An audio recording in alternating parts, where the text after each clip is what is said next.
Welcome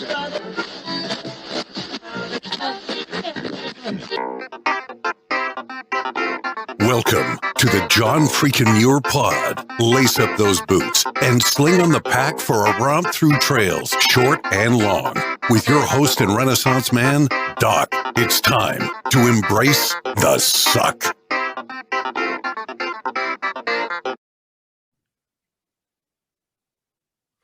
Welcome back to another week on the trail. I'm Doc, and this is the John Freakin Muir Pod. Let's start off with a reminder. If you are enjoying the podcast, take just a minute and leave us a review on Apple Podcasts. And if you're not enjoying the pod, well, just go ahead and keep that to yourself.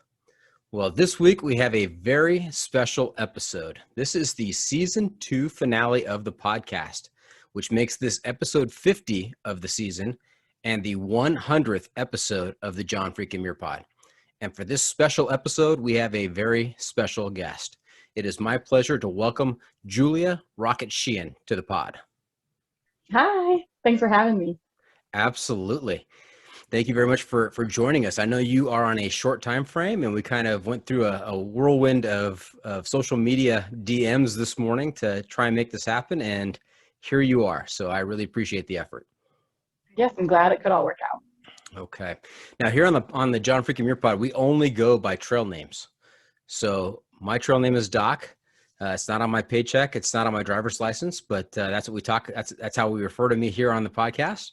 And I'm assuming from all your experiences, you also have a trail name. Yes, I am Rocket, and I go by that by whoever calls me it. Okay, even at work? Some people, they watch my videos and they're like, "Oh, Rocket." I'm like, "Hey, it feels really natural, like when people call me that." So it doesn't bother me at all. Okay. And do you have the story behind the trail name?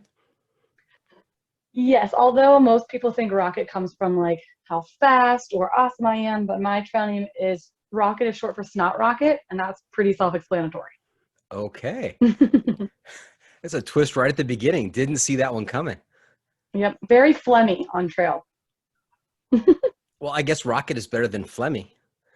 Yeah, I would have gone with Flemmy too. I think a trail name, well, however you get it, is well deserved. So. Okay. Hey, Rocket, have you had a chance to listen to the podcast before? I think you did an episode with my girl Mountain Cat about her southbound IAT through hike last year. I did. So I listened to most of that. So it was really cool. Okay. And I only ask because I want to make sure that you're prepared for a segment at the end of the episode called the Pro Tip Insight of the Week. And that's where I will turn to you and ask you for a piece of wisdom, some insight, a tip that's going to help our listeners' next outdoor adventure be even better. All right. I'll chew on that while we're chatting. Okay.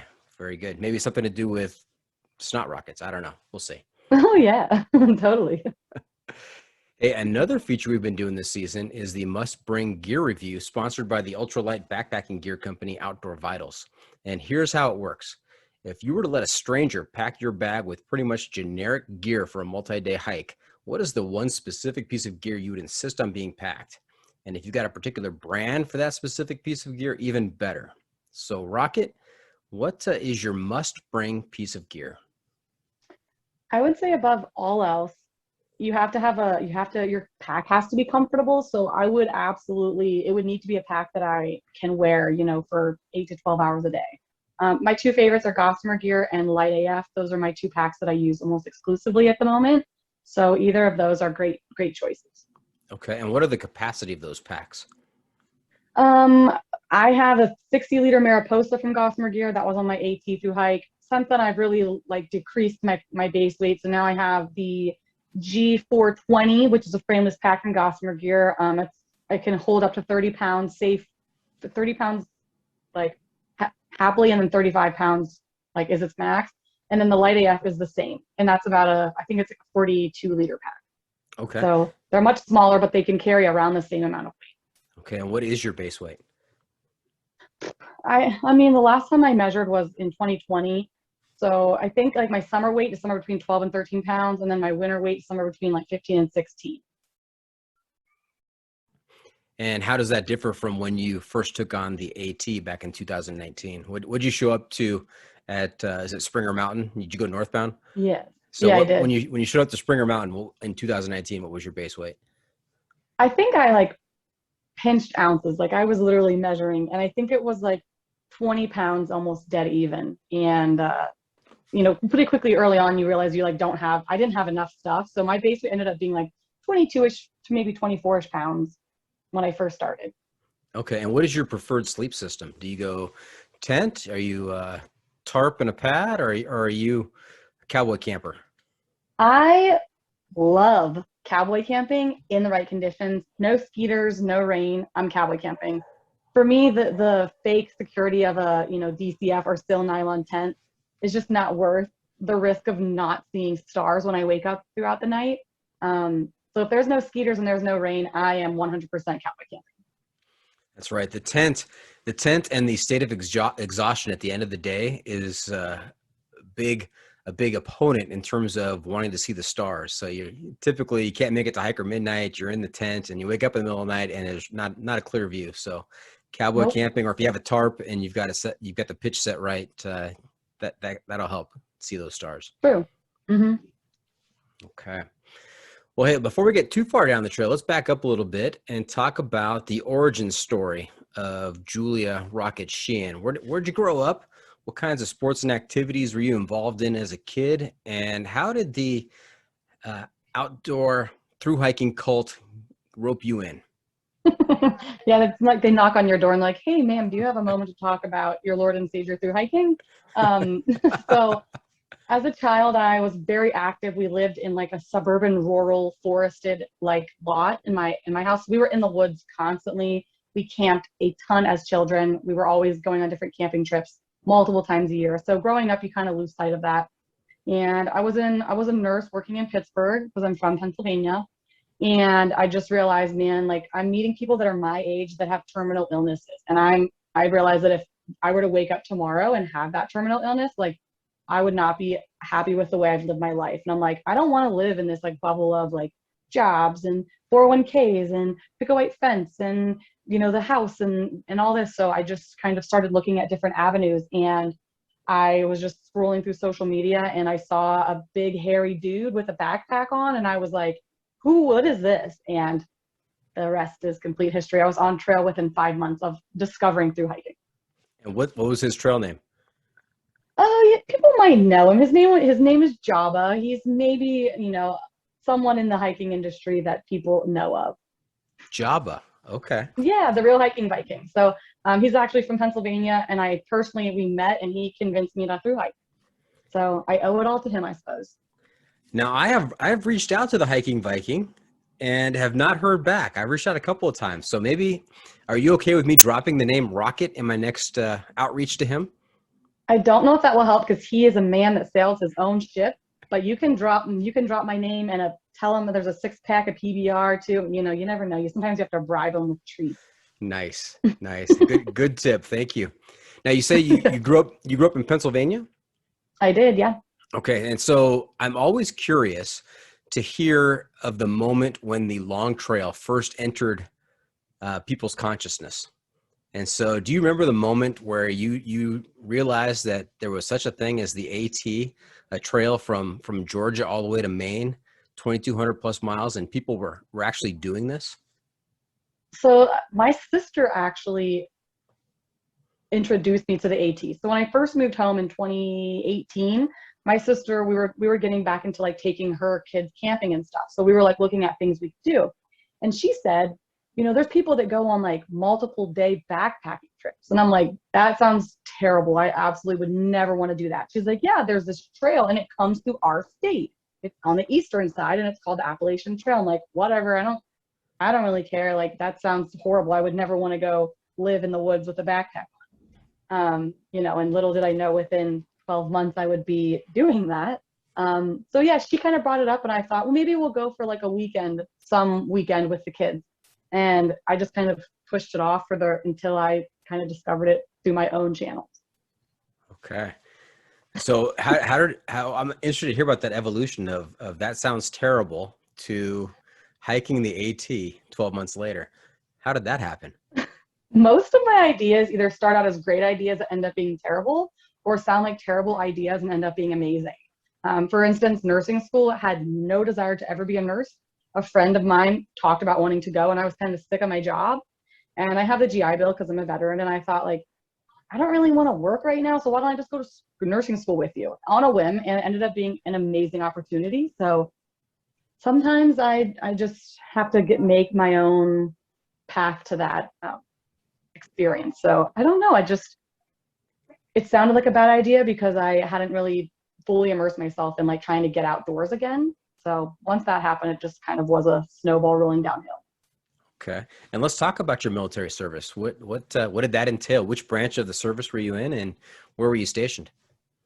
Yeah, I joined the United States Air Force active duty in, like, I think I left right after 4th of July in 2008. So I was 19. I ended up getting stationed in Spokane, Washington, which is an amazing outdoor recreation location. And I was there for 3 years. Then I was relocated to Southern California for 3 years, and I was an airplane mechanic on a flying gas station. And I ended up moving to Iowa afterwards to be closer to my sister, who moved to Iowa recently before I got out. Okay. And is that where that's where you're calling in from now? Is Iowa? No, so I actually moved home from Iowa back to Pittsburgh. I can't stay in one place for too long. So I moved back to Pittsburgh in 2018. Currently, I'm calling from Somerset, Pennsylvania, which is like the smallest, littlest rural town in southwestern and central Pennsylvania. Got it. Got it. And do the airplane mechanic skills translate to the trail in any way, shape, or form? I can wield a wrench or a hammer. I think it helped me learn how to critically think because, I wasn't normally like, maintenance oriented. So I can change oil in a car. I can change the brakes and tires on any airplane probably out there.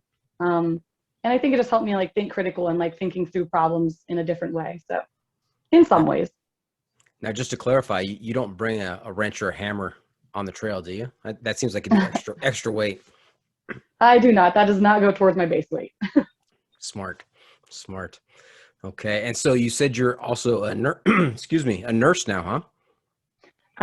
Technically I have a nursing license still, even though I don't plan on going back to nursing for a few more years till after I'm done with all the trails that I want to hike.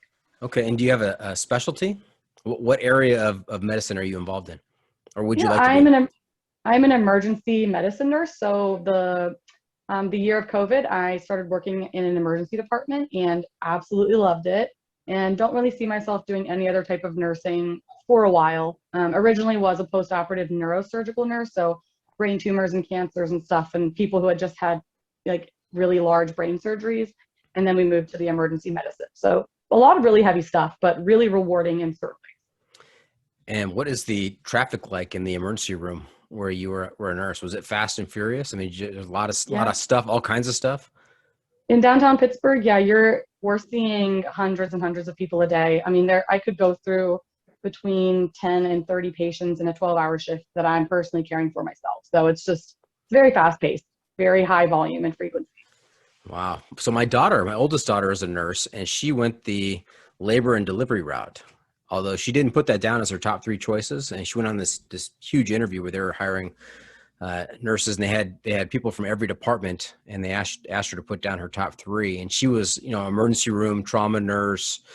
She wanted to be in the thick of it. And she was actually contacted by the labor and delivery, I think, charge nurse, head nurse, and said, I know you didn't put this down as one of your choices, but I think you'd be very good at it. And so she's been doing that for the past 2-3 years and is really enjoying it.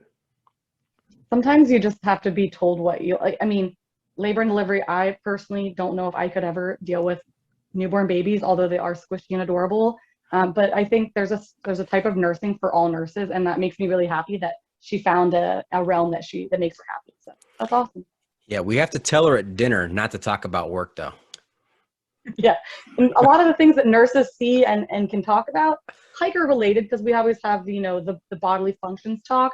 But maybe around the normal dinner table, hikers and nurses, we tend to push the envelope.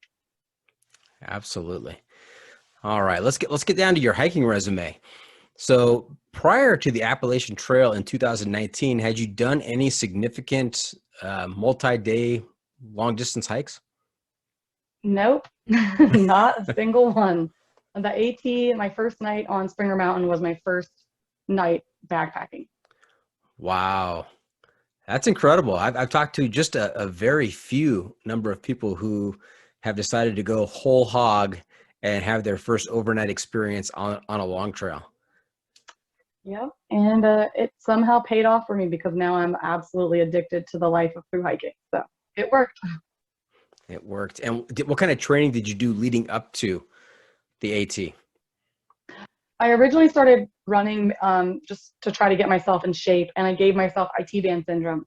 So for like 2 months before I left for the trail, I just ate Reese's cups and watched movies and just, I don't know. I think I don't really go into, I feel like every time I train, I end up hurting myself prior. So I just go in and I take it at my own pace. Um, Through hiking isn't like an Olympic sport that I know of. It should be, maybe it could be. So for me, I think like you don't need to train. It's definitely more helpful. And I try to stay active when I'm home. But I didn't do any training, just ate a lot of Reese's cups. That's an atypical training program for a long hike. Lots of Reese's Yeah. cups and watching TV. I'm gonna have to give I that a wouldn't try. recommend it. I wouldn't recommend my process. It worked for me, but I wouldn't recommend it. And how much research did you do on the trail itself and gear, that kind of stuff? How long did it take you to assemble the gear? Well, I had two full gear setups. I purchased one that was like solely through REI, and then I started learning about like lighter pack websites, Reddit forums, YouTube channels, and I realized that my pack, like all the stuff I had selected was like ancient old stuff. Like you could sub it out for something much lighter. So I originally had like a 75-liter Gregory pack, which is a great pack. I had like a 6-pound tent. I had a really heavy sleeping bag that had a really low rating. So I ended up revamping 90% of that gear list and making a whole new gear list. And I was pretty obsessed with my gear list for like 2 months every day going into the AT. So I did a lot of gear research, but not so much like of the trail. I wanted to be surprised. And through the entire trail, I never knew what to expect because I hadn't seen any pictures, hadn't really watched too many vlogs or anything. So like when you went into the Smokies or we went into, you know, the Grayson Highlands, it was a completely new experience to me. So I love that I didn't do too much research. Okay, that's went into it kind of blind. Didn't have a whole lot of expectations. Nope. And I wouldn't recommend it. Again, I'm going to say that, but it did work for me. So I try to live my life, like even on the next long trail I'm doing, I have the first resupply planned and then nothing else. I'll wait. Once I get to that first resupply, then I can plan the next. I try not to overthink too much because then that just gets me in more trouble. And did you go into this with a partner or some friends who agreed, hey, this is a great idea. Let's hike from Georgia to Maine and do this together? I had linked up with two women that I had met through like different resources online, that we were all planning on starting the same day.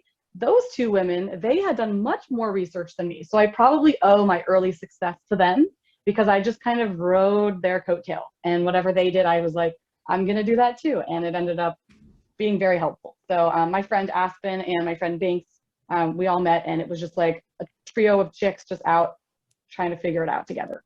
And did you have a group name, a tramily name? We were Jam. We made like the night at Amicalola Falls Lodge, we created like the Jam Girls. So Julia, Allie, Melissa is our non-trail names.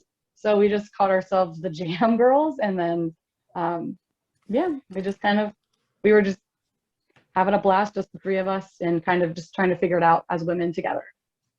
And were you able to hike with them the entire way? Banks split off to hike with some younger fellas that were more like her pace. We were starting off a lot slower, and she was much younger than us, so she was like ready to go.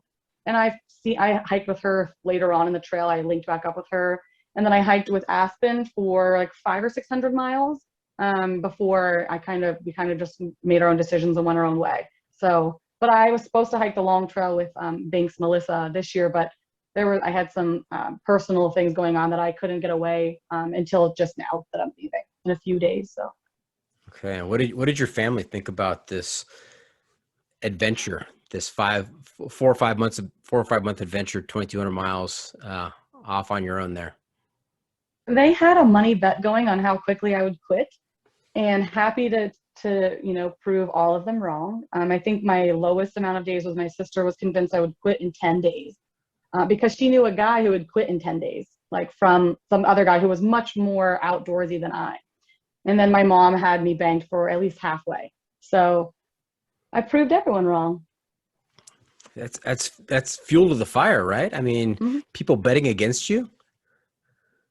They do it as a joke because I'm the kind of person that I don't really commit to a lot of things in my life, or I'll commit and then I'll be like, oh wait, I probably should have thought this through, which, as we're already learning in this interview, I don't always think things through.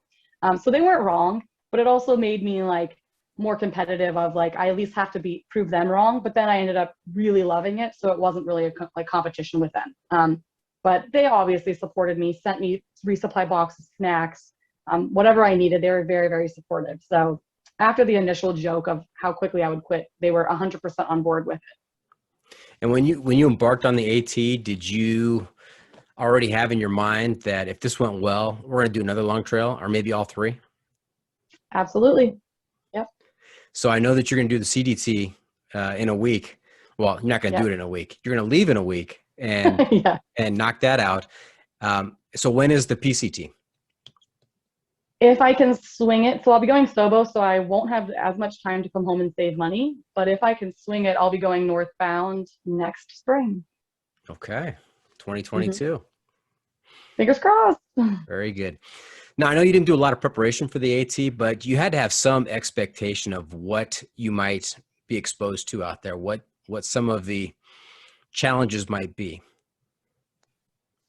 I thought it was going to be this big, fun, romantic, like it's just walking kind of thing. And I was rudely reminded early on that it is very uncomfortable. And I think we're still seeing, because it's very glamorized online. And I was totally immersed in that glamorization. Like it looks like it's so rewarding and spiritual and emotional. And it was all of those things, but it was also just a swift kick in the butt.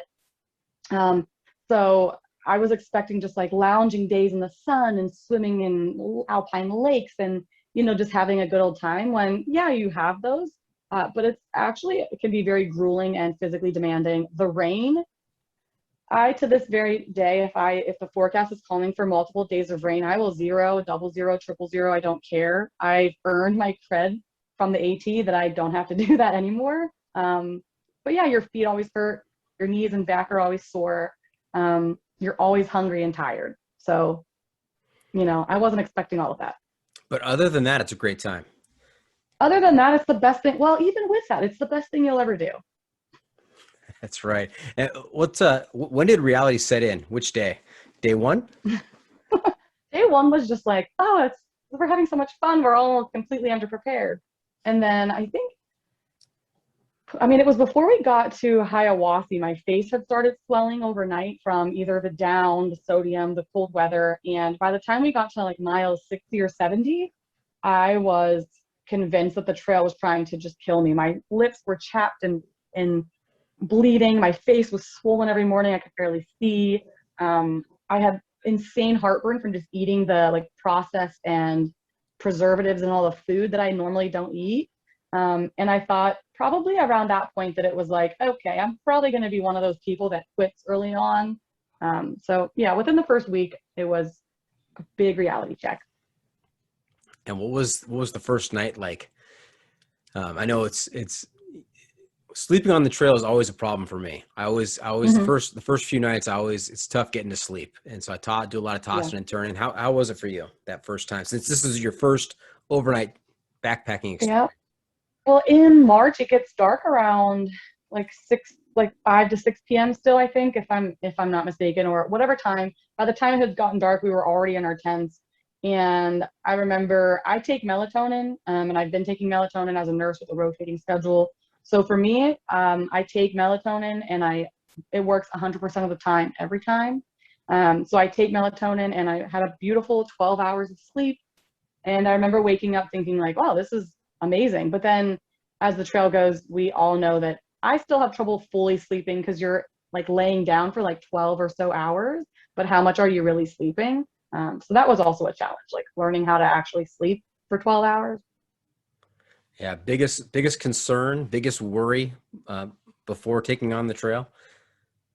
Aside from quitting and looking like a big loser, which no offense if anyone's quit, but I had a lot of people already banking on me bailing. was definitely like falling and breaking my leg or getting like a really bad injury, or, you know, no one liking me.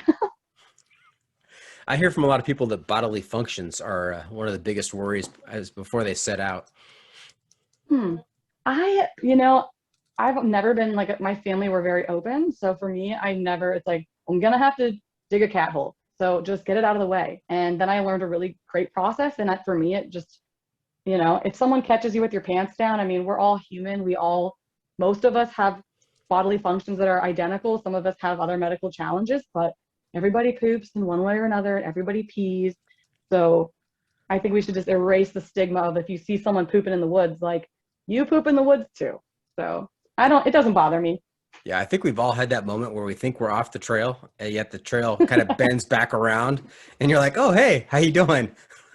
I waved to like a family of 5 with like kids and dogs with my pants around my knees, like, "Hi, just keep, you know, I'm sorry." That's great. So, what was the start date, the end date of your AT hike, and what was your average mileage? March 10th to August 27th. And I took like 30 0 days. So if I just did the days that I spent hiking, which was 172 divided by 2,193 or whatever, it was like an average of 13 to 14 miles a day, which isn't impressive, but I got the job done. That's right. I mean, 2,200 miles Mm-hmm. in the books. Very good. What was your longest day? The longest day I did on the AT was 27 miles. And up until I was on the AZT, that was the longest mileage I'd ever done. I've since then done a 30, but nothing above that. My little legs get tired.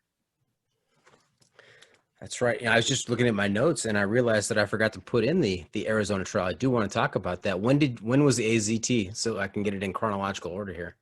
Yeah, I left for that. I started February 17th of this year and I finished April 7th. So it was 50 days of Arizona beauty. Okay. All right. Well, we'll go back to that in just a sec. Sure. What stories, what neat events or memorable events do you have from the Appalachian Trail?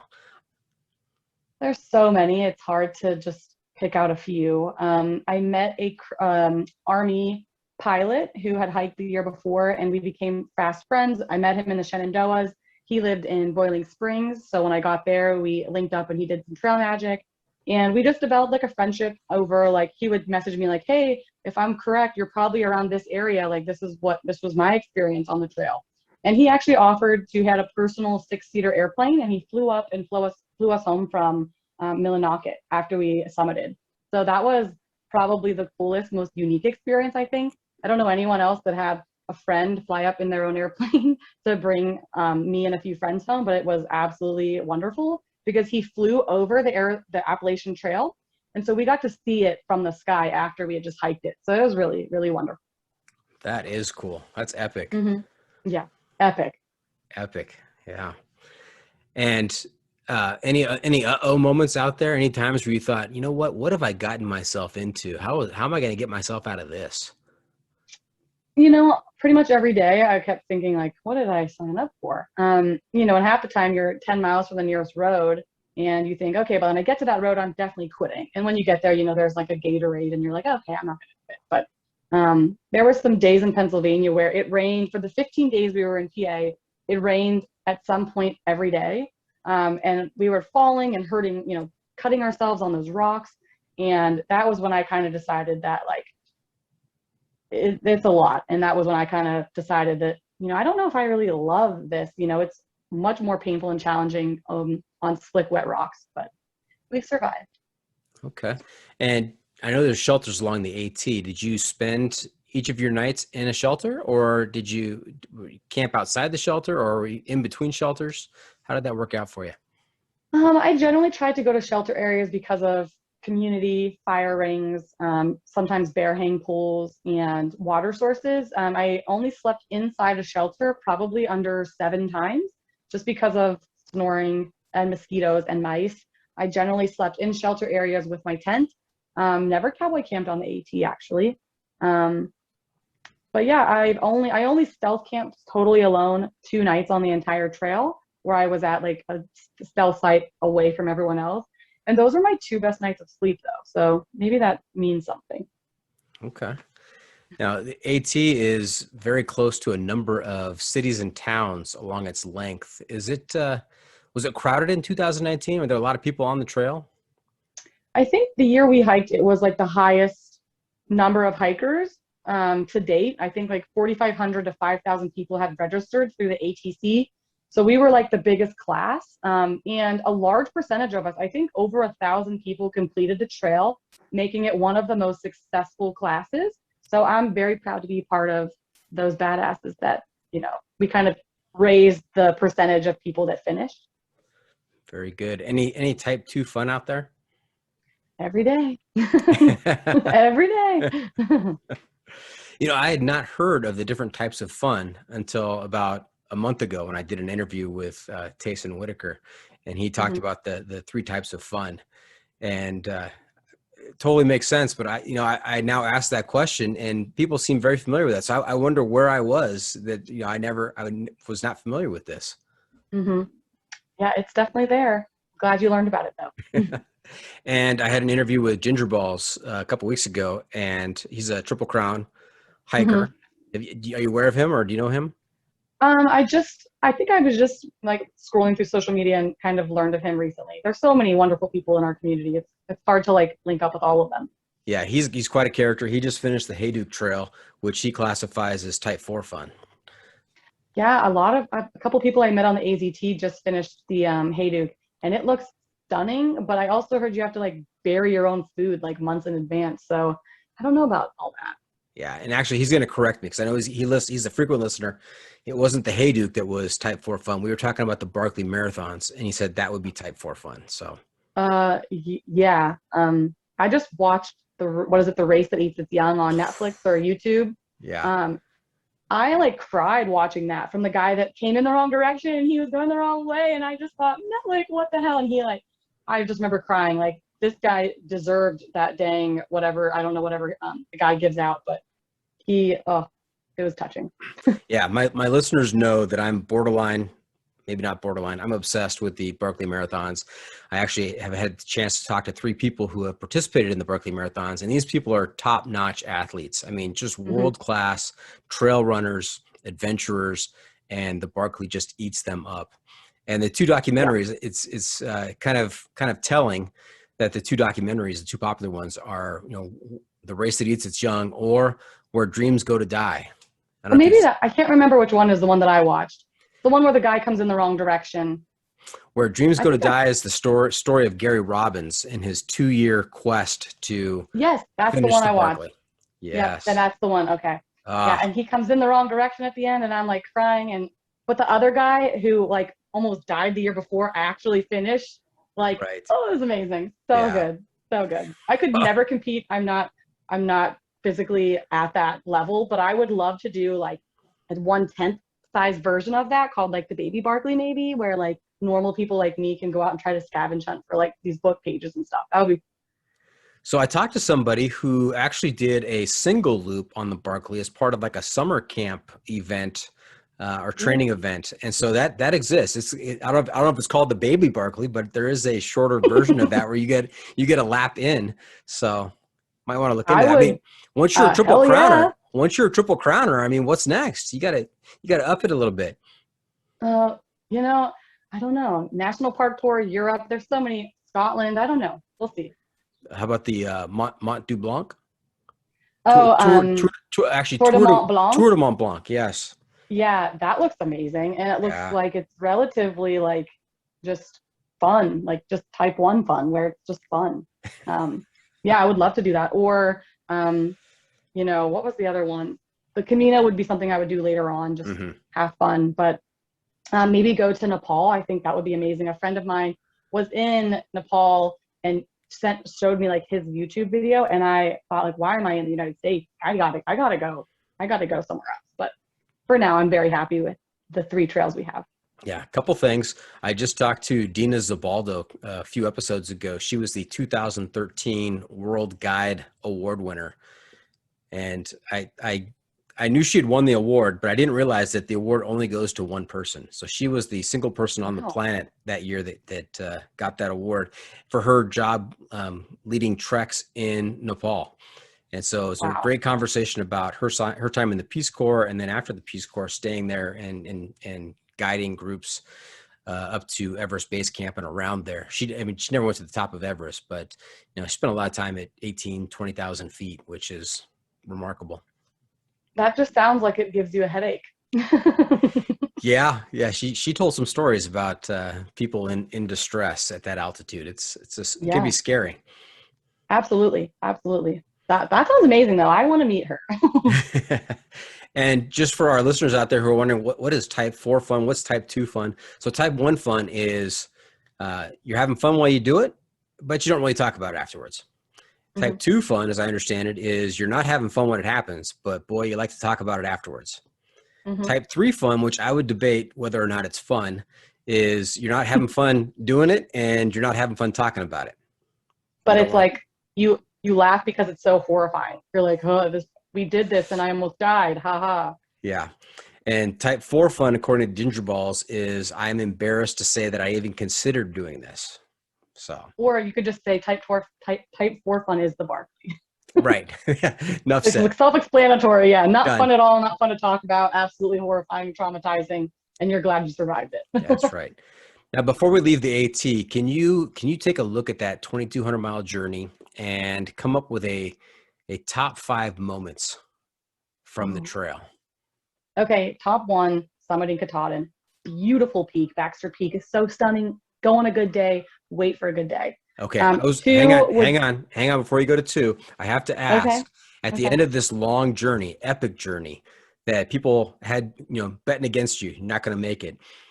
As you are climbing up Katahdin, what are some of the thoughts and emotions running through your mind? The guy that told me I would quit and bland, I just wanted to say, F you, because I made it. I think he made it too, so good for him. Was holy shit, I've been out here for 5.5 months. What am I gonna do after this? And I can't wait to take a nap. And did post-trail depression set in? Oh, hell yeah. I cried for like 6 months. Oh, okay. All right. That was number 1. Sorry. Go ahead. Okay. Number 2 would be like the whole state of Maine, like was just so beautiful. And I can't remember exactly. I was coming out of a shelter and it's a picture on my Instagram because I came out of the shelter and I got up and the forest opened and there was just a view. And I just remember I sat on a rock and I had service. So I called my mom and I was just like, Mom, I'm sitting in one of the prettiest places of my life. The sun is rising. And I just want to tell you that I love you.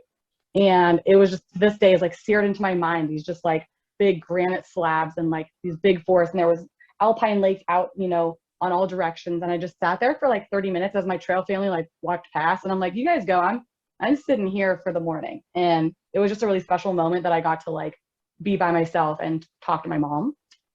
So that would be 2. Okay.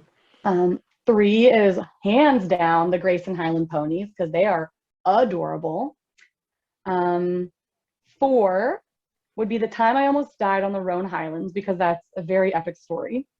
And then 5 would be making it to Neil Gap on day 4 because that meant that like we were 25% of people generally quit there and we hiked out of there. And that was a really special moment because it meant that like I was actually, I was in the 75 percentile of people that don't quit at that point.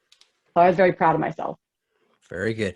Now, Rocket, do you remember earlier on in the interview when I said, hey, do you have any stories from the AT? Mm-hmm. And somehow this Roan Highlands almost dying story didn't come up. That's why I asked the question. What you have to tell us the story. What happened there? So we heard there was weather coming and we're like, it's just some rain. We've been in rain. And not to mention my food bag got tangled with 2 other food bags with 2 of my other family members who their food bag broke. So we're like, 5 of us are climbing this tree, getting it out. So we're like, okay, we're already running behind for the day. We try to beat the storm. We go up and over Roan Mountain. Everything's fine, but we feel the rain. So we come down Roan Mountain and me and one of my trail members, PYT, his name is Dave, he and I cross the street at Carver Gap and we're like, all right, as soon as we like crest onto the street, 70-mile-an-hour wind gusts are just pushing us back. And we're like, oh, crap. Like, we have to get to that shelter. Like we were at the parking lot, not a single car, nothing was available for us to just escape. So we're like, we have to keep going. So we're climbing up the balls, which are 100% exposed. And it's just wind, rain. And I'm talking like rain that is pushing me down. I'm like crawling on the ground. The trail is a 2-foot deep, muddy river of freezing cold water. And me and PYT, like he's like looking back because I'm like getting thrown around because I'm like little and, you know, apparently I'm a good windbreak. And it's flaying me around. I'm like falling on the ground. And we're just like, we just got to run. We got to get up. We're climbing up these balls because we know the big red barn is at the top. So we're like, we just have to get there. It'll keep us safe. So as we're like running and we're just like getting thrashed around, we pick up my friend Biscuits, who's hiding under a bush with his umbrella. Like, I don't know what to do. So we find him. Then further up, we find our friend Nash, who's also like hunkered down beneath a bush. Like, what do we do? So I'm like, let's go together. We'll like link up. And as we're climbing up in this water, there's hail. It's disgusting wind. And we start seeing this barefoot, like a bare footprint, like a human's foot that doesn't have a shoe on it. And it's in the mud, a bare footprint. We're like, what is going on? Is this person okay? So we, you know, finally make it to the Over Mountain shelter, which is the big red barn. And this guy that we know, Tiffany, his shoe broke and he was hiking barefoot in the store. And it was just like the worst weather we'd experienced, where at one point I thought, if this wind knocks me down and these guys don't see me, like I could die from exposure. So that was the closest I probably came to dying. And for our listeners out there who are not watching this on YouTube, she acted that entire story out. Lots of hand gestures and body motions to simulate the wind and how she was being, you know, pushed around. That was very entertaining. Thank you, Rocket. Thank you. And I can't imagine that while you're in the middle of all that, you have the presence of mind to recognize a bare, B-A-R-E, a bare footprint, as opposed to a sneaker track or a trail runner track. Yeah. So you picked that out and said, well, yeah, I'm concerned about this guy. That's very thoughtful. He was fine. Yeah. He finished the whole trail too. So good on him. Very good. Now, last thing before we leave the AT and take a quick break, what would Mount Katahdin Rocket whisper in the ear of Springer Mountain Rocket? Ooh, it would probably be like, try to enjoy every single minute. Don't worry about the miles. Just really, really immerse yourself in being happy. Okay. That's a borderline pro tip right there. Yeah. Okay. We are going to take a quick break. When we come back, we're going to hear about some of our hikes in 2020 and, of course, the Arizona Trail and the upcoming CDT. So stay tuned for that. We'll be right back. And welcome back. We're talking to Rocket. And so that was a big year, 2019. You covered the AT. You were successful, victorious, thumbing your nose at all those naysayers out there. And how did you stay connected to the trail in 2020? 2020 was a tough year with everything going on. It was really nice because I had a good foundation of people that I met. You meet hundreds and hundreds of people that are hiking around you, and that connects you to other people. And so, you know, especially during the pandemic where you have nothing to do, you can't even leave your house for, you know, a few months. I just really immersed myself in watching other people's vlogs, connecting with the community, just, you know, outreaching as far as like a lot of inclusivity and stuff like that started coming to light in 2020. So talking with people about how to like be an ally for like people of color and how to like help them. And it really connected me with a lot of really cool people. And then I ended up towards the end of the year, I did a solo hike, my first one ever. And ended up getting to plan a really cool, safely planned trip with some other girls that I knew from online. Okay. And which trail did you do the solo hike on? So this one was kind of special to me. And the reason why I didn't want to do it until I could do the whole thing was because it was in my backyard. My parents live a few minutes from the Laurel Highlands hiking trail. It's a 75-mile trail through like all of our state parks that are out here on the side of the state, Pennsylvania. And in October, I believe, early October, I completed that hike in 3.5 days. Oh, 3.5 days, 75 miles. That's good. That's a good clip. yeah, my first day I did 6 miles and I was gassed. And then the second day I was like, okay, like I'm gonna just do, you have to sleep in the shelter areas. So my mom called me like halfway through the day and was like, hey, if you can make it to this road, I'll come pick you up and I'll give you a seafood Alfredo dinner. So I did like 26 or 27 miles to that road for a hot dinner. And I got to sleep in my bed. So that was really nice.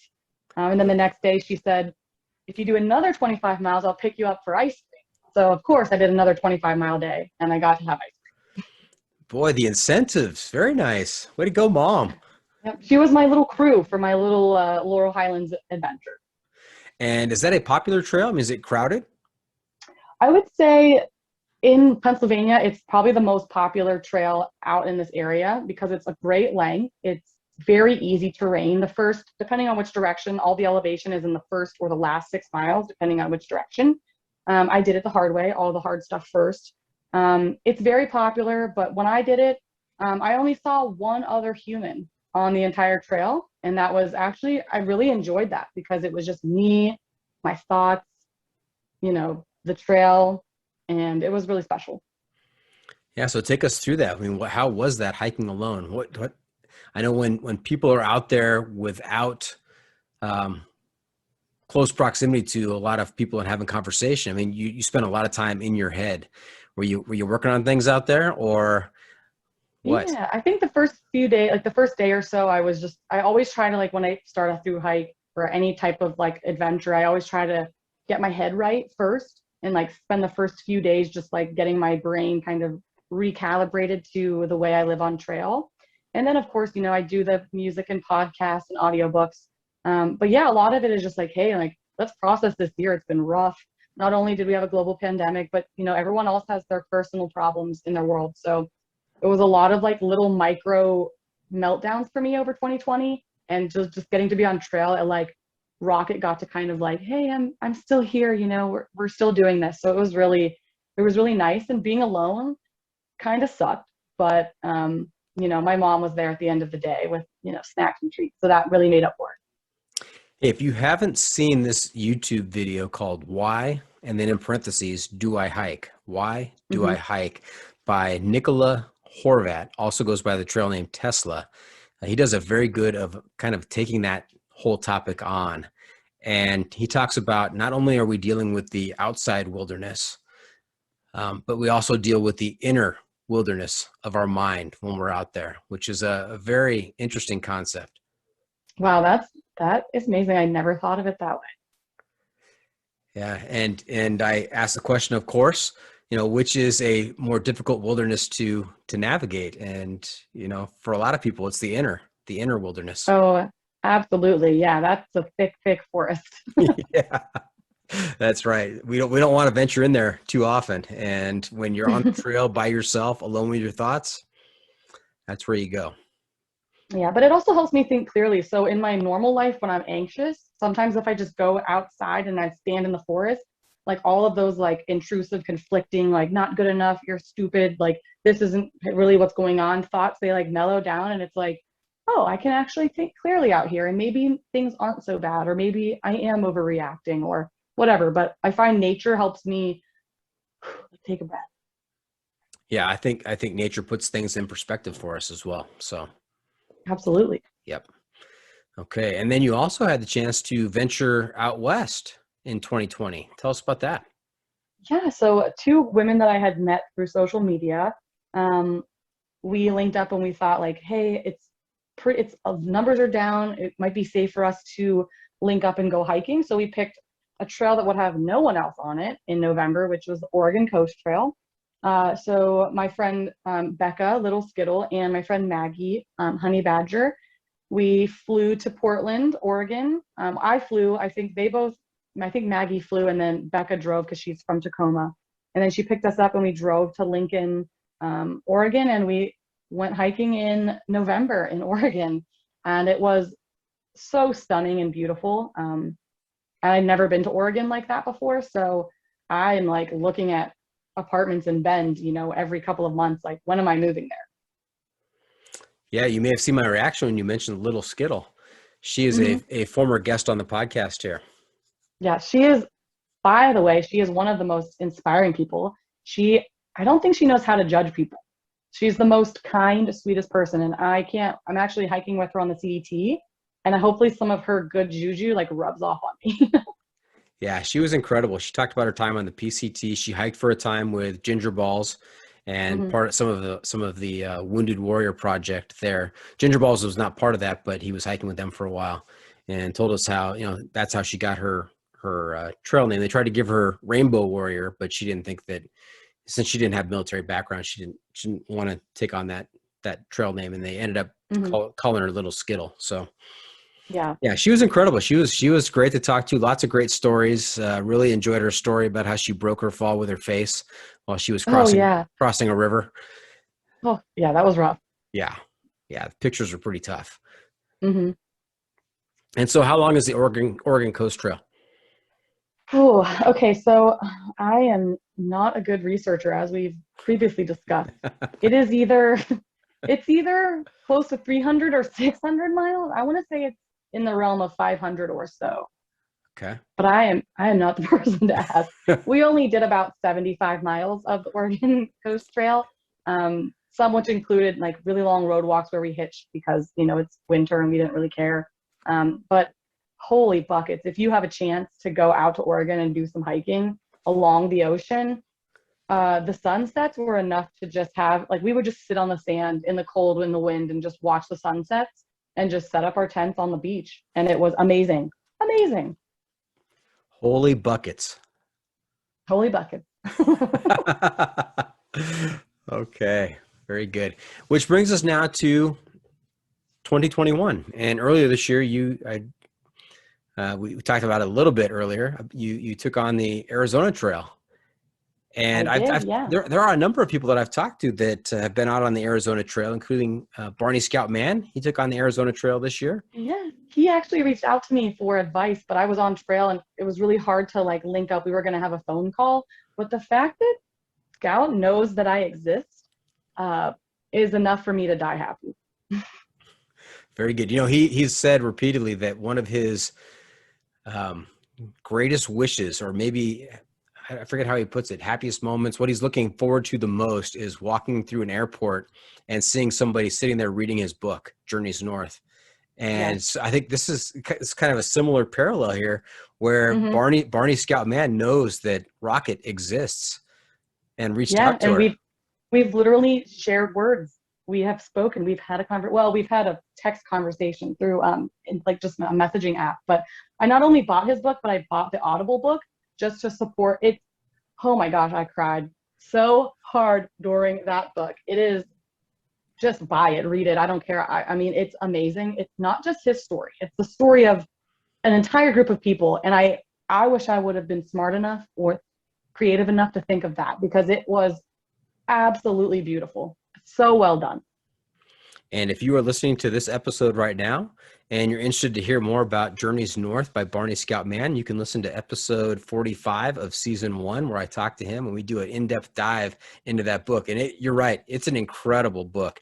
After I finished reading that book, I felt like I had a very good sense of life on the PCT and the multiple stories of various people that he told. And he did such a great job with it. You felt like he was inside their minds. It was great. Mm-hmm. It was like they were all telling their stories. It was so well done. So well done. Yeah. And so what he was looking to you for advice? So I had started the trail much earlier than most people do. So he had seen that I was on trail and was like, hey, how's the water? How's the weather? Like, any challenges you'd like to, share with me so I can like pre-plan for that. For us, we didn't have any water issues because we started so early. So for me, I was like, the water is great right now, but he was starting much later than I was.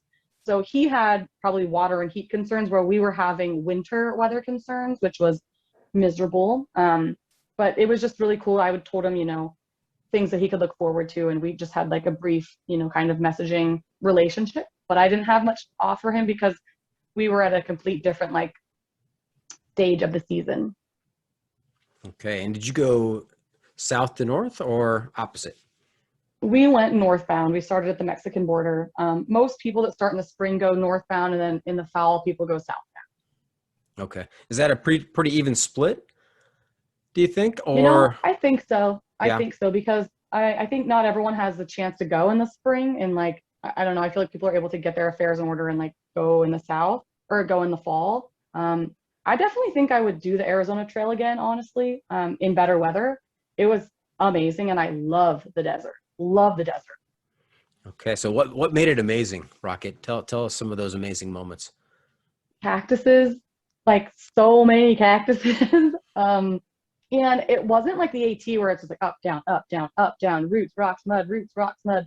It was kind of like nice meandering trail with a couple of massive climbs, but I feel like at every moment there's mountains all around you or you're on a mountain. And I just feel like there wasn't an ugly spot. Like no matter where I was, there was always beauty. And the AT, sure, but there's some places on the AT where they might not be as stunning as other places, but maybe because it was my second through hike too, and I was just so thankful to be out there that I loved it. And same gear as the AT? Did you make any adjustments? I tried a new pack from Light AF, just trying to, help support some other brands that I really like. Changed my pack, had some better trekking poles I got from Gossamer Gear. Other than that, pretty much the same. I switched from an inflatable sleeping pad to a foam because I slept on a cactus and popped my sleeping pad.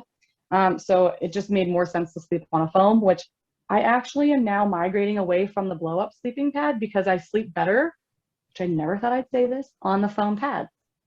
Okay. Are you a back sleeper, stomach sleeper, or side sleeper? I'm like a stomach/side sleeper, but sometimes fall asleep on my back. I'm a very unpredictable sleeper, but generally I'm like a belly, arm up, like leg out kind of sleeper. Unpredictable. Why did I know that was going to come up? You can't pin me down. And so I only ask that because the foam pads, I know that people who are side sleepers complain about, bottoming out with their hips. I was having that same issue with my blow up pad, where I was still having like back and hip problems, but I found a way to sleep on my side on a foam pad where you just like rotate your hip out and I can't really do it without standing up, but you like rotate your hip a little bit and you drop your top knee onto the ground and it takes the pressure off your hip. I don't know. For me, it works, but I can still sleep on my side very comfortably. Okay. Now, the Arizona Trail, did you do it with some friends, you said, or are you doing that solo? I was going to do it solo. My friend Bacon, who I hiked on the AT with, he had messaged me like, hey, let's do the AZT before I do the PCT.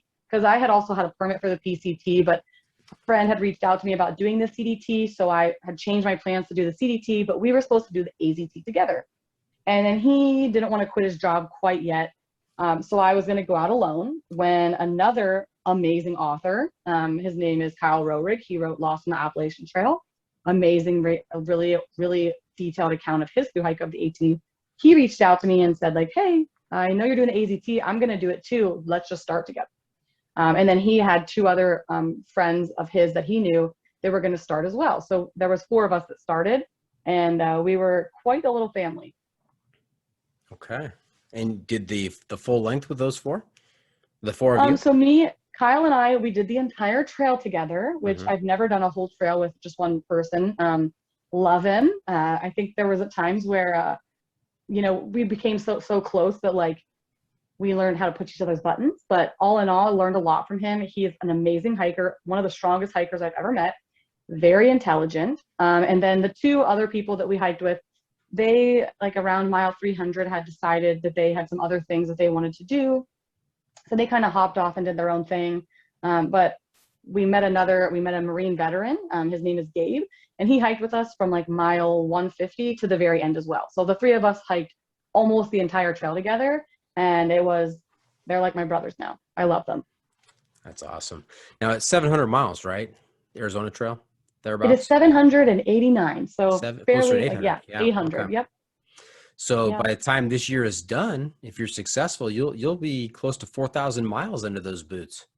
Yeah, for the year, yeah. So I'll be almost to I'll be over 6,000 miles by the end of the year, which I never thought I could ever say I'd hike that many. Hopefully I'm successful, but life happens and injuries happen, and I could absolutely hate the CDT, and I don't think I will, but yeah, hopefully going for 6,000 plus miles by the end of the year. 6,000 plus this year. So what did I miss? No, it'll be 4,000 this year, 6,000 total. by the end of the year. Yeah. Got it. Okay.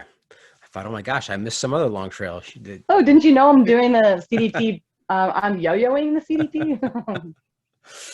Now, what have you heard about the CDT? What are you not looking for? I'm gonna follow the trend here and say that I've done almost no research. Other than the wildlife being a bit more dangerous, I've heard that you're on exposed above tree line mountains for much longer during the entire trail. So to make sure you have more storm aware clothing and better sunblock hats, stuff like that. And it's my first time going Sobo, so I'll be finishing in more of the winter season. But all I've heard is that it's beautiful and that it's a trail better to do Sobo than Nobo. So I'm excited for that because I know people that have done it both directions and they love the Sobo version much better. So that's pretty much all I know. And by going Sobo, I knew that Little Skittle was doing it Sobo, so I knew that you're going that direction. You can start later in the year, right? So get a little bit later start. And from what I've heard from Ginger Balls about the CDT, he said if the CDT had been his first trail, his first long trail, he probably would have given up in New Mexico because it was basic wayfinding with very poor water sources and lots of cow patties. And he was not impressed with the start, but good for him. It was his third long trail, and he was doing it to finish it off. So he had a lot of incentive to stick to it and knock it off. But it is the longest of the three long trails, 3,100 miles, depending on which route. There's lots of alternates with the CDT. So have you figured out which of those alternates you'll be taking? I don't know. I think there's going to be days where I've heard that for the Great Basin, I must go through the basin because you cross the Gila River like 400 times, but it's the most beautiful thing I'll ever see and I will cry, which was somebody actually said that to me. So other than that, I'm going to just kind of go with whatever the two girls I'm hiking with. I'm not really big on making plans. I'm just kind of down to do whatever as long as it's not excruciating, like more difficult for no reason. But yeah, I'm kind of just open. And I don't know much about it, so I don't even know what I'd be missing. So a couple of former guests are out there right now on the CDT. I've been following their paths on Instagram. Chris Carter, who a couple of years ago did the Pacific Crest Trail with a couple of his buddies. He ended up being the only one of the three to finish. And he made a fantastic documentary on it that was just, I don't know if you've seen it or not, but it was really well done. To Measure a Mile. To Measure a Mile, that's right. Yeah. And then also IBTAT. Are you familiar with IBTAT? Oh, I am familiar with him. Right? What does he say? You fuck my sunshine. Don't mind my curse words. But yeah, love that he is so true to himself. That's awesome. Yes. Yeah, he is very true to himself. He is my mom's favorite thru hiker at this point. She is watching all of his YouTube videos. Yeah, so your mom likes people that keep it real, huh? She does. Yeah. Keep it real. Good for her. Yeah, he'll be Triple Crowner this year. Yeah, Chris Carter is actually going to be a Triple Crowner this year too. Even though he did the PCT prior to the CDT, he is doing the CDT northbound, and then he's going to do the AT southbound, right back to back. Whoa, good for him. Yeah, that's a lot of miles. Yeah, I know some people too. My friend Justin, his name is Two Taps. He is going Nobo. He'll be finishing his Triple Crown this year as well. So this is a good year for people polishing off that Triple Crown. Yes, and maybe when you're done with the Triple Crown, maybe you do what Jeff Legend Garmeyer did and do all three in the same year. Ooh, maybe. I don't know if I have that many miles in these little legs at one time, but I would love the opportunity to try that. Maybe we'll see how the other two trails go. That's approaching Type 4 Barkley Marathon fun right there. Yeah, that's like the elites. That's like the people that I could never see myself on the same wavelength as them, but they're so inspiring. You fake it till you make it. I mean, you just put one foot in front of the other and keep doing it day after day. That's all you have to do. It's just walking, right? Just walking. That's right. All right. Hey, I'm inspired to do an impromptu top 5 list with you right now. Okay. And you would never guess what the top 5 list is going to be. But just Okay. listening to you talk for the last hour or so, you have brought up a lot of different names of some of your trail family and people, your associates out there on the trail. And so I'm going to try and pin you down here for top 5 trail names. Because Ooh. you've said some really nice ones so Okay. far. All right. Number 1, Okay. Edward Shitterhands, class of 18 on the AT. That's Okay. great. Dude, amazing. Like, she got poop on her hands, and it was a woman. Let's see, who else do we have? My friend Bacon, I love this. I mean, it kind of fits him because he I don't know, it's very unique. I think I've never met another Bacon. I wrote Bacon down right here. Yeah, Yeah. it's unique. He's like my brother. He was my actual trail romance. That I don't want to get too in depth in because that's going in my book. So I haven't really talked about it, but he was my little trail boyfriend. And now we're like besties. And then let's see. So can I do a couple? Because this couple has the best trail name duo. They're from my class, of the AT class. Their name is Savage and Bruiser, and they're a couple. They sound terrifying, but they're two of the nicest people I've ever met. Savage just is very like New Jersey, has like that, tells it like it is. And Bruiser, she just is covered in bruises all the time. Got it. So that was like my favorite like couple. And then where are we at? 3? So 4, I hiked with this guy from the UK named Dead Cat, which is kind of like gross, but it's actually the fuzzy thing on the microphone, like on a camera or like when you record stuff, like it's that fuzzy fur on the microphone to keep the wind noise down. Right. And then, I'm trying to think, there's got to be some other ones. Number 5. Can I say Rocket? Because I love my trail name. Snot Rocket. The full trail name, Snot Rocket. Yeah, Snot Rocket. Yeah. Snot Rocket. Very good. That's great. You know, we met a pair on our 2017 hike of the JMT. Mm-hmm. They were from Scotland and married couple, and they were Starsky and Hutch. Oh, that's cute. See, Yeah. I gotta get myself a real boyfriend, so maybe he can be like it could be like Rocket and NASA or something like that. I'm not taking applications. Rocket Man. Yeah, okay. I just gotta find my man. All right. Hey, Rocket, you know where we are? Where are we? We are at that time of the episode where I ask you for your pro tip insight of the week. What little secret can you share with our listeners to make their next outdoor experience even more epic? My pro tip. Oh, there's so many. I'm such a professional, as you've learned from this entire interview, that I'm so prepared and just a professional in all aspects. Yeah, I could probably guess what it's not going to be. It's not going to be, you know what, folks, make sure you do your research and investigate before you go out there. Yeah, that's not my pro tip, although it should be, and I should live by that. But my pro tip is going to be just more simple. And I have like a mantra band that I've been wearing on my finger. It's like it has a just a little quote on it, and I try to live my life by this. And I remember my whole life, I always was like waiting for summer, waiting for the weekend, waiting for the day I could do this or that, or waiting for that vacation. And I realized you're missing valuable moments. So at the time you're trying to get to the next town or to the next terminus or to the next whatever, but we always want to just enjoy the journey. And that's what my mantra band says. So instead of focusing on the destination, like in the moment, try to find something every day or every hour or every minute that you can just look around and be thankful for, and you will never have a bad day. Fantastic. Do you mind if I add an extra layer upon that? Yeah, sure.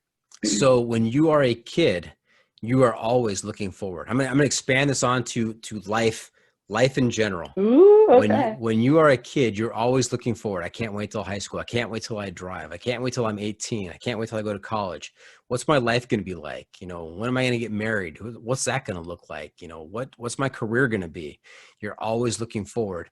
And nobody ever tells you, except the John Freakin Muir Pod, nobody ever tells you there comes a point in your life where you, all of a sudden, you're not looking forward anymore. You're looking backward. You're looking back at the good old days, those golden moments, you know, when we did this and how awesome was that? And it is a very difficult life skill to stay in the moment and enjoy the moment while it's happening, and realize that this is a moment. I'm enjoying it right now. It's going to be gone. I'm going to be looking back on it someday, but I am enjoying this moment to the best of my ability. And that is a real skill that brings some kind of meaning to your life. And you're not looking forward. You're not looking backward. You are set square right there in the moment. Absolutely. Perfectly said. Yes. Amazing. All right. Thank you. So there you have it. That's it. Episode 100 of the podcast is just about in the books. Hope our listeners enjoyed our time with Rocket. I want to thank her for joining us this week. Rocket, how can our listeners keep up with you on social media, and where can they find updates on your latest adventures? You can send carrier pigeons with snacks. But no, I just do Instagram. It's at Julia Sheehan. And then on YouTube, it's just Julia Sheehan. Other than that, hopefully I get to meet some of you on trail and we can do a fist bump and share some M&Ms. Okay. And speaking of snacks, is that your preferred snack? If they do send it by carrier pigeon, is it M&Ms? And would it be individual or would a bag? Mike and Ike's and the family-sized caramel M&Ms. Boom. Family size. Nice. And you know what? I want to come back to this because you mentioned it and I almost forgot. You said your book. This is going to be in your book. What tell us about the book. Ooh, I actually just finished my first draft. It took 2 years almost, but I don't know if I can tell the title because it's not a real book yet, but it's going to be called Hiking is the Easy Part, hopefully, fingers crossed. And it's just a braided style of my time on the Appalachian Trail, braided with the story of my life. And it talks about things that happen in my life that inherently relate to the experience on the Appalachian Trail. And it all kind of weaves together. And the book ends where it starts. Okay, that's intriguing. I hope so, because I just sent it to some publishing companies and hopefully they think it's intriguing as well. Is that all you're going to give us on this? I might start releasing some chapters, just, depending on if I'm self-publishing or not. But it's just a very in-depth story about like my personal mental struggles in life and, how they never really go away, but how the trail kind of like rewrote the parts of me that like were so challenging that, helped me live in a like actually finding happiness and like learning self-acceptance and like learning that I actually can complete something, for myself. Okay. So when we first started this interview, I asked the question about, why you made the decision to do the AT. I felt like we were, we're strangers. We weren't familiar with each other, but now I feel like we're friends. And so yeah, of course. If we were to go back to that moment, so you were working on things. Was that part of your decision to do the AT, was to help sort some things out and simplify and kind of think and refine what's going on in your life? Yeah, I had everything on paper that you're supposed to have to make yourself happy. And I felt completely empty and lost. And I thought, what better way to find myself than to get lost? That is nice. That's poetic right there. Yeah. Very good. How do I sign up for my advanced copy of Hiking is the Easy Part? I'm probably just going to send it out for free to everybody because there's been so much support and there's so many people I want to thank for like helping be part of the story. But yeah, just keep in touch. And if it ever gets published, I'll send you a copy. Rocket, giving things away for free, that's not the best business model. I'm terrible at business. I need to hire someone to manage me. All right. Well, remember to check out the pod on social media as well. We're on Facebook, YouTube, Instagram, Twitter, and TikTok. Do you have a TikTok, Julia? Oh, I do. It's just Julia Sheehan 1, but it's a mess. It's a train wreck. But come along, come join. Now you posted something. Was it today? You posted something on TikTok about something that saves you. Yeah, it was like one of those emotional like TikToks. It's like, right. What was the thing that saved you? And mine was, That's right. free hiking. Yeah, Katahdin. You should picture you on top of Katahdin. Very good. Very good. See that? I'm keeping up with you on TikTok. Oh my gosh, I gotta find you then. Okay. And if you have comments or clips you want to share, you can send it to me at johnfreakinmuir@gmail.com. Rocket, I'm also looking to you to share your recommendation for a book, a movie, documentary, website, some kind of adventure media to keep our listeners connected to outdoor adventures. We're calling this our adventure media recommendation. What do you have for us? Oh, I just watched this it's not new, but it's called The Secret Life of Walter Mitty with Ben Stiller. The soundtrack is what led me to the movie because it popped up on my Spotify and I was like, what is this soundtrack? Holy bucket. Went and watched the movie. Oh my God, it's so good. And Ben Stiller, like, can do no wrong. So go check it out. It's very adventure oriented, not really backpacking, but there is an external frame backpack that he walks into the Himalayas on. So we're just going to leave it at that. Okay. And I have to tell you that I love holy buckets. It's better than saying like, holy shit. I'm trying to cut down on my curse words. I'm going to use that. I'm going to employ holy buckets from now on. That's a great one. Thank you. Welcome to the Holy Buckets Club. 2 members, me and you. All right. And before we wrap things up, our last segment is called What Have I Not Asked You That You're Dying to Tell Me About? Oh my gosh. Because, this has already happened a couple times in this episode where I've asked you questions and you haven't been too forthcoming. And then later on it comes out that, oh yeah, here's a story about where I almost died on the AT, or here's why I really started hiking the AT. So what else do you have for us? Ooh, what else? Like what really, like, we could talk about that through hiking isn't always this glamorous like experience.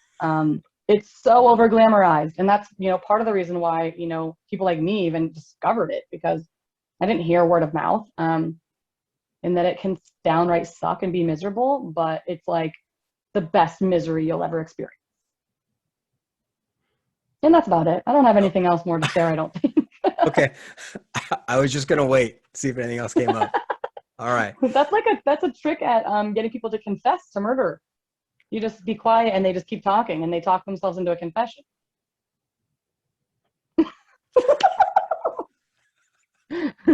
That is a wrap from the John Freakin Muir studio. Any shout outs to friends and family, Rocket? Bacon and Edward Shitterhands. Anybody else out there? Hi, Mom. I love you so much. That's it. Just my mom. Okay. Thank you for tuning in. Always remember the trail is the trail. Doesn't care if you want to go downhill. Doesn't care if it's almost dark and you're looking for a campsite.